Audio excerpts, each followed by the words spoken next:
What I mean by completely one-sided is the former Dragon Emperor is going to destroy them all. Issei. That's all. Come on then, all of you. All of them looking at each other, and nodded, them rushing toward Issei at the same. But Issei easily counter and attack, none of them is able land a hit on him.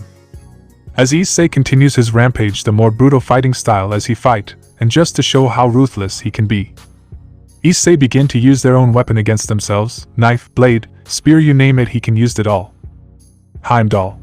Oh, what a brutal style of combat. It looked like he used their own weapon against them, and I never expected the selection of the extra is gonna be this hype. Yeah, that guy is not gonna feel his right arm tomorrow morning. Issei completely annihilate all of them in less than 2 minutes. Issei. What did I just say? Huh, there is no place for the normies. Only monster can enter this tournament. Issei walking past Heimdall and say, "You're welcome for not wasting everyone time in this boring ass extra selection fight, and oh, you forgot to say who is the winner." Heimdall.